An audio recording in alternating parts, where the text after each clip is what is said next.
السلام علیکم سامعین کرام، آپ سماعت فرما رہے ہیں پروگرام دو پل فلک میڈیا کے ساتھ۔ کہانی کا سلسلہ جاری ہے، قسط نمبر 15، قیامت کے 3 منٹ۔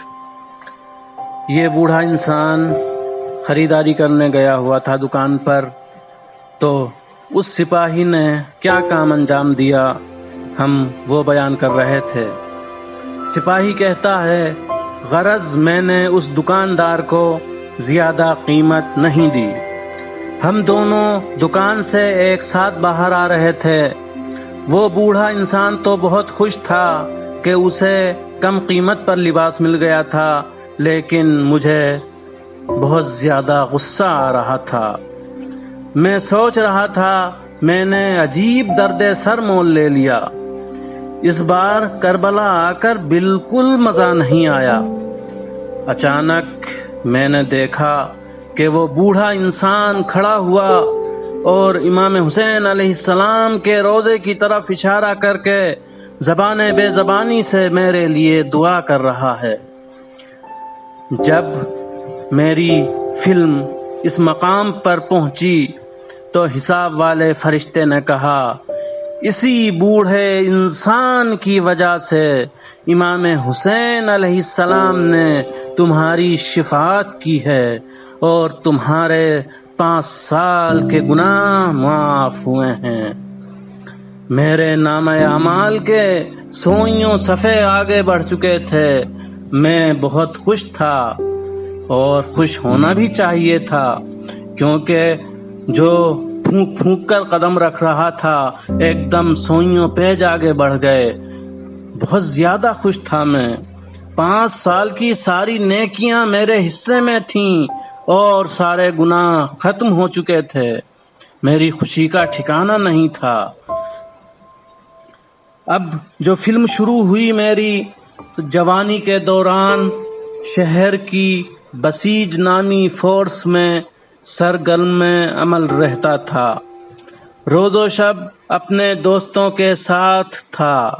شب جمعہ میں سب ایک ساتھ رہتے اور قرآن کی تلاوت کے بعد محافظتی پہرے پر نکل جاتے۔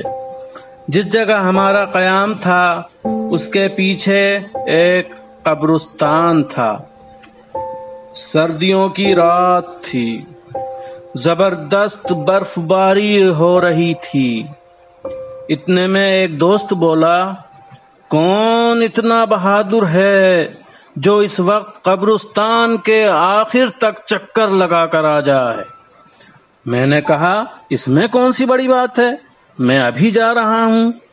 اس نے مجھ سے کہا، لیکن ایک شرط ہے، تمہیں سفید کپڑے پہن کر جانا ہوگا۔ میں نے سر سے پاؤں تک سفید کپڑے پہن لیے اور قبرستان کی طرف چل پڑا۔ برف پر چلتے ہوئے میرے پیروں کی آواز گونج رہی تھی۔ میں قبرستان کے آخر کی طرف چلا۔ جب آخر میں پہنچا تو مجھے تلاوت قرآن کی آواز آئی۔ یہ آواز ایک مولانا کی تھی جو ہر شب جمعہ اس قبرستان میں آ کر رات گزارتے، ایک قبر کے اندر جا کر نماز شب پڑھتے اور مستقل تلاوت قرآن کرتے تھے۔ میں سمجھ گیا کہ میرے شریر دوست اس کام کے ذریعے بیچارے شریف النفس سید اور نیک مولانا کو پریشان کرنا چاہتے ہیں۔ میں یہ سوچ کر پلٹنا چاہتا تھا، لیکن پھر سوچا اگر ایسے ہی پلٹ گیا تو سارے دوست مجھے ڈرپوک کہیں گے، بزدل کہیں گے۔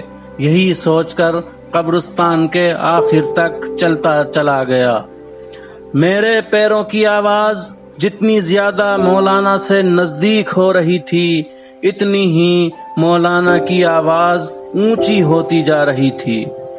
مجھے لگ رہا تھا کہ مولانا ڈرنے لگے ہیں، لیکن میں ایسے ہی بڑھتا رہا یہاں تک کہ میں اس قبر پر پہنچ گیا جس کے اندر مولانا تلاوت کر رہے تھے۔ جیسے ہی ان کی نظر میرے اوپر پڑی ڈر کر زور سے چلائے۔ ان کے چلانے سے میں بھی ڈر گیا اور واپس بھاگنے لگا۔ مولانا میرے پیروں کے نشان دیکھتے ہوئے میرا پیچھا کرنے لگے۔ جب وہ ہماری قیام گاہ تک پہنچے تو بہت زیادہ غصے کی حالت میں تھے۔ میں نے پہلے تو بات چھپائی، ادھر ادھر کی بات بنائی، لیکن پھر سچائی بتائی اور معافی مانگی۔ وہ ناراض ہو کر واپس چلے گئے۔ اب اس دن کی فلم میری آنکھوں کے سامنے تھی۔ میری تو روح فنا ہونے لگی تھی، کیونکہ میرا تجربہ بہت تلخ تھا۔